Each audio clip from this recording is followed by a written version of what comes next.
हरियाणा में लाखों छात्रों को बिना परीक्षा दिए ही अगली कक्षाओं के लिए प्रमोट कर दिया गया है। कोरोना संकट के चलते राज्य में स्कूल, कॉलेज और यूनिवर्सिटी बंद थे। इस वजह से छात्रों का सिलेबस पूरा नहीं हो पाया। एनएसयूआई लंबे समय से इस बात को लेकर संघर्ष कर रही थी कि जब सिलेबस पूरा नहीं हुआ तो छात्रों को बिना परीक्षा दिए ही अगली कक्षाओं के लिए प्रमोट किया जाए। इसके लिए एनएसयूआई ने अदालत का दरवाजा भी खटखटाया था, धरना भी दिया और गिरफ्तारी भी दी। इस मुद्दे पर आज हमारे साथ बातचीत करने के लिए मौजूद हैं एनएसयूआई की हरियाणा इकाई के अध्यक्ष दिव्यांशु बुद्धिराजा। बुद्धिराजा साहब, आपका स्वागत है। धन्यवाद सर, बहुत बहुत धन्यवाद। तो एनएसयूआई को अदालत का दरवाजा खटखटाने की जरूरत क्यों पड़ी? तक्षक जी, मैं बताना चाहूंगा सबसे पहले कि जब से ये कोरोना काल शुरू हुआ उसके बाद से दिन प्रतिदिन हमारे प्रदेश में, पूरे देश में, पूरी दुनिया में हालात इस बिगड़ गए थे कि आज तक वो स्थिति जो है वो काबू में नहीं आई। ऐसे हालात देखते हुए हमने सबसे पहले 27 तारीख को माननीय राज्यपाल जी को, मुख्यमंत्री, उप मुख्यमंत्री व शिक्षा मंत्री जी को एनएसयूआई हरियाणा की तरफ से एक ज्ञापन भेजकर यह मांग करी कि प्रदेश के हालात देखते हुए, क्योंकि 20 मार्च के बाद यूनिवर्सिटी, कॉलेजेस सब बंद हो चुके थे, ना ही कॉलेजेस, यूनिवर्सिटी में किसी तरीके का सिलेबस पूरा हुआ, वे ना ही ऐसे हालात हैं कि प्रदेश में हम इतने लाख विद्यार्थियों को परीक्षा केंद्रों में भेज सकें। तो ऐसे हालात देखते हुए हमने सरकार से मांग करी कि सरकार विद्यार्थियों से लिखित परीक्षा ना ले, वह विद्यार्थियों को जो पुराना उनका पास्ट रिकॉर्ड है एकेडमिक्स का, उसके बिहाफ पे सरकार विद्यार्थियों को अगली कक्षा में प्रमोट कर दे। जी, लेकिन सरकार तो पहले ही कह चुकी थी बुद्धिराजा साहब कि फर्स्ट ईयर और सेकंड ईयर के छात्रों को बिना परीक्षा लिए ही प्रमोट कर दिया जाएगा। आपके संघर्ष की वजह क्या थी फिर? तक्षक जी, जो आप बात बता रहे हैं इसमें भी एक बड़ा रोमांच है।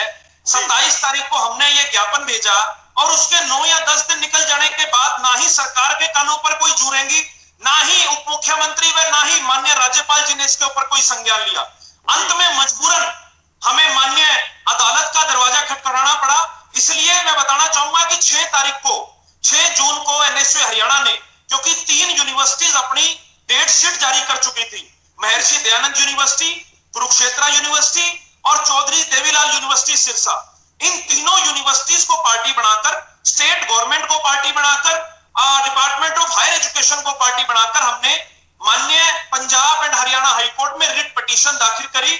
और उसके बाद जो रिट पिटीशन हमने दाखिल करी, उसके बाद सरकार को माननीय हाईकोर्ट से निर्देश हुए कि सरकार 1 हफ्ते के अंदर, जो टाइम लिमिट माननीय हाईकोर्ट ने सेट करी कि 7 दिन के अंदर सरकार इस पर फैसला ले। जब सरकार पर माननीय उच्च न्यायालय का दबाव बना, तब जाकर 12 जून को हरियाणा सरकार ने ये नोटिफिकेशन निकाली कि फर्स्ट और सेकंड ईयर के विद्यार्थियों को बिना लिखित परीक्षा के प्रमोट कर दिया जाएगा, जैसा कि आपने बताया। जी, लेकिन एक विरोधाभास था सरकार के आदेश में।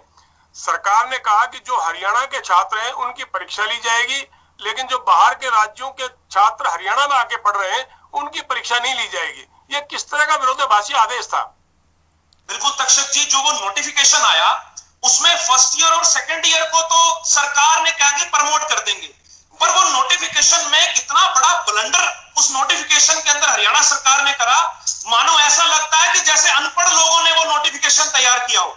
उस नोटिफिकेशन में उन्होंने बोला कि फाइनल ईयर का विद्यार्थी जो हरियाणा से बाहर का है, जो पंजाब, राजस्थान, गुजरात, अलग अलग प्रदेशों से आकर हरियाणा में पढ़ता है, उसे तो सरकार अगली कक्षा में पास करेगी, उस सेमेस्टर में पास करेगी, पर हरियाणा का जो विद्यार्थी है, जिसका डोमिसाइल हरियाणा का है, जो अपने आप को गर्व से हरियाणवी कहता है, उससे पेपर लेगी। तो ये कैसी दोहरी नीति सरकार अपनाना चाहती थी? क्या WHO ने ऐसी कोई गाइडलाइन जारी करी है कि हरियाणा जो है वो कोरोना फ्री स्टेट डिक्लेयर हो चुका है? क्या कोई ऐसी गाइडलाइन जारी हुई है कि एक जिले से दूसरे जिले में जब लाखों की संख्या में विद्यार्थी आएंगे या जाएंगे तो उन्हें कोरोना नहीं होगा? तो सरकार कैसी दोहरी नीति अपनाना चाहती थी? इसी के विरोध में जो हमने उसके बाद, मैं माननीय खट्टर साहब के घर के बाहर हम धरने पर भी गए, अलग अलग यूनिवर्सिटी सेंटर पे भी हम धरने पे गए। उसी पे आ रहे हैं बुद्धिराज साहब। जब माननीय हाई कोर्ट ने सरकार को नोटिस जारी कर दिया, जवाब मांग लिया, तब ये मामला अदालत में विचाराधीन था। ऐसे में आपको मुख्यमंत्री मनोहर लाल के घर के बाहर धरना देने और गिरफ्तारी देने की जरूरत क्या पड़ गई? अक्षत जी लगातार हम सोशल डिस्टेंसिंग का पालन करते हुए यूनिवर्सिटी सेंटर्स पर हमने धरना भी दिया। हमारे अलग अलग जिला इकाइयों ने जहां जहां पर यूनिवर्सिटीज के बड़ी बड़ी यूनिवर्सिटीज थी स्टेट की, वहां हमने धरना प्रदर्शन भी किए। पर जब सरकार के कानों पर कोई जू ही नहीं रेंग रही थी, तो अंत में मैंने पूरी सोशल डिस्टेंसिंग का पालन करते हुए अकेला मैं मुख्यमंत्री निवास के बाहर पहुंचा और वहां सरकार के जो है सरकार को सचेत करने के लिए, सरकार को जगाने के लिए मैंने वो धरना प्रदर्शन करा। और उसके बाद भी देखा आपने कि जिस प्रकार से सरकार पर ना ही कोई दबाव बना, ना ही सरकार ने उसके बारे में कोई संज्ञान लिया। ऐसे कितने छात्र होंगे जिन यूनिवर्सिटीज और कॉलेजेस के जिनको अगली कक्षाओं में प्रमोट किया जाएगा? कितनी संख्या है ऐसे छात्रों की? अक्षत जी, अगर इसमें मैं बात करूं तो मैं थोड़ी सी एक बात आपके इसमें ऐड करना चाहूंगा जी जी। कि उसके बाद जब वो धरना प्रदर्शन हुआ, जब वो गिरफ्तारियां हुई, उसके बाद जब सरकार ने नहीं सुना, तो अंत में हमारे पास एक बार फिर हमें सिर्फ एक ही सूरज की किरण दिखाई दे रही थी और वह था माननीय उच्च न्यायालय। इसलिए हमने दोबारा से माननीय उच्च न्यायालय में फाइनल सत्र के विद्यार्थियों के लिए, हरियाणवी विद्यार्थियों के लिए हमने दोबारा से हाईकोर्ट का दरवाजा खटखटाया। और मैं आपको बताना चाहूंगा, आपको बड़ी हैरानी होगी कि जिस दिन हमारा केस हाईकोर्ट में लगा, उसके 2 दिन का समय हरियाणा सरकार को दिया गया कि हरियाणा सरकार 2 दिन में इस पर जवाब पेश करे माननीय उच्च न्यायालय में। और हरियाणा सरकार पे इतना दबाव बन गया कि हरियाणा सरकार वो जो दबाव 2 दिन का था उसको भी नहीं झेल पाई और एक ही दिन में, अगले ही दिन शाम को फाइनल सत्र के भी सभी विद्यार्थियों को, रीअपियर के सभी विद्यार्थियों को और उसके अलावा जो डिस्टेंस एजुकेशन के विद्यार्थी हैं उन्हें भी बिना परीक्षा के अगली कक्षा में प्रमोट कर दिया गया। ऐसी तादाद छात्रों की तादाद कितनी है ऐसे छात्रों की? और दूसरा अगर मैं स्टूडेंट्स के लिए दिव्यांशु जी कोई पेच फंस रहा है, उसके बारे में थोड़ा बताइए। अक्षत जी, अगर मैं बात करूं तो जो रेगुलर स्टूडेंट्स हैं हरियाणा में लगभग 60 से ज्यादा यूनिवर्सिटीज हैं। तो जो मेरा अंदाजा कहता है कि 30 से 40 लाख विद्यार्थी इस समय रेगुलर का जो हरियाणा के अंदर पढ़ रहा है।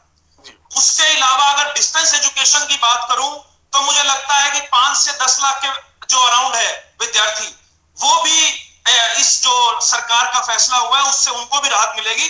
तो कहीं ना कहीं 40 से 50 लाख विद्यार्थी ऐसे हैं जो इस समय हरियाणा में पढ़ रहे हैं और उन्हें इस फैसले के कारण जो है राहत मिलेगी। और एक जो मेडिकल की आपने बात करी, बिल्कुल मैं बताना चाहूंगा कि जो मेडिकल का छात्र है, देखिए ये कोर्सेज हैं सेंसिटिव प्रोफेशनल कोर्सेज। हम एक प्रोफेशनल कोर्सेज की बात करते हैं, एक होते हैं सेंसिटिव प्रोफेशनल कोर्सेज। तो मेडिकल का छात्रों का पेच यहां फंस रहा है। मेरे पास काफी छात्रों के, जब ये फैसला हो गया, काफी मेडिकल के छात्रों के मेरे पास फोन आ रहे हैं, मेरे पास मैसेजेस आ रहे हैं।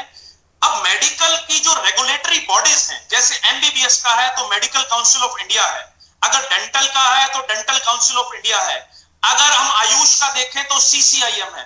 ये जो इनकी रेगुलेटरी बॉडीज है, इन्होंने अभी तक कोई गाइडलाइंस या कोई एडवाइजरी जो है वो जारी नहीं करी है और इनकी एडवाइजरी ऑल ओवर इंडिया में जो है हर कॉलेजेस में लागू होती है। इसलिए हम इस पर भी जो लीगल एंगल्स हैं, जो और इसके कॉन्स्टिट्यूशनल एस्पेक्ट्स हैं, एनएसयू हरियाणा उनको खंगाल रही है। उसमें किस तरीके से हम कोई कार्रवाई कर सकते हैं या किस तरीके से हम ज्ञापन लिख सकते हैं या किस तरीके से हरियाणा सरकार को इसमें इन्वॉल्व करके सेंट्रल गवर्नमेंट को कोई ज्ञापन हरियाणा सरकार की तरफ से भिजवा सकते हैं, इन सभी एंगल्स के ऊपर हम लीगल्स की और एक्सपर्ट्स लोगों की, क्योंकि मैं भी मेडिकल लाइन का अपने आप को एक्सपर्ट नहीं समझता, इसलिए मैं इनमें एक्सपर्ट लोगों की राय मशवरा ले रहा हूं और जल्दी ही इसमें जो भी एनएसयू हरियाणा की तरफ से कोई एक्शन बनता हुआ, हम जल्दी ही वो एक्शन लेंगे और उम्मीद करेंगे कि सरकार मेडिकल लाइन के भी सभी विद्यार्थियों को कोई राहत प्रदान करे। जी, एक बात और बुद्धिराजा साहब, लाखों छात्रों ने करोड़ों रुपए फीस के तौर पे दिए थे परीक्षा के लिए, लेकिन परीक्षा हुई नहीं, तो क्या ये उन छात्रों को पैसा वापस मिलेगा? 300-350 करोड़ रुपए से भी ज्यादा हरियाणा सरकार डकार चुकी है। जी। जो एग्जामिनेशन फीस हर यूनिवर्सिटी में हर बच्चे से ली जाती है, आज तक्षक जी जब पेपर कैंसिल हो गए हैं, ना ही एग्जामिनेशन शीट का खर्चा, ना ही क्वेश्चन पेपर का खर्चा, ना ही कंडक्ट ऑफ एग्जामिनेशन का खर्चा, ना ही चेकिंग का खर्चा, ना ही फ्लाइंग का खर्चा, किसी तरीके का कोई खर्चा नहीं है। हर विद्यार्थी से इन्होंने 1000 से लेके 2000 रुपए तक एवरेज देखें, हर विद्यार्थी से इन्होंने लिया है। अब मैं जितने विद्यार्थियों की बात कर रहा हूं और उसको गुणा करें, मुझे तो जीरो का हिसाब भी नहीं लगाना आएगा। तो इतना पैसा सरकार के पास पहुंच गया है। इसलिए हमने माननीय मुख्यमंत्री जी से ये कल हमने एक ज्ञापन भेजकर मांग करी है कि मुख्यमंत्री सभी यूनिवर्सिटीज और एफिलिएटेड कॉलेजेस को ये डायरेक्ट करे, ये निर्देश दे कि वे सभी विद्यार्थियों की एग्जामिनेशन फीस वापस करें, ताकि जो आर्थिक बोझ इस मंदी में, इस कोरोना आपातकाल में, पहले ही फीसों का इतना जो आर्थिक बोझ परिवारों के ऊपर पड़ रहा है, तो कम से कम एक ये जो छोटा सा सरकार अगर सौगात दे सकती है, कोई राहत दे सकती है, तो वो सरकार देने का काम करे। देखिए, आपने छात्रों को अगली क्लास में प्रमोट करने के लिए राज्यपाल साहब को ज्ञापन दिया, मुख्यमंत्री जी को ज्ञापन दिया, डिप्टी चीफ मिनिस्टर को ज्ञापन दिया और एजुकेशन मिनिस्टर को ज्ञापन दिया। सरकार ने आपकी मांग नहीं सुनी, तभी तो आपने अदालत का दरवाजा खटखटाया। क्या अब सरकार से मांग करेंगे कि उनकी फीस वापस की जाए, और सरकार अगर सुनवाई नहीं करती है तो क्या फिर अदालत में जाएंगे आप? तक्षक साहब, बिल्कुल हम तैयार हैं। पहले भी सरकार के साथ दो दो हाथ हमने अदालत में ही करे हैं। सरकार नहीं सुनेगी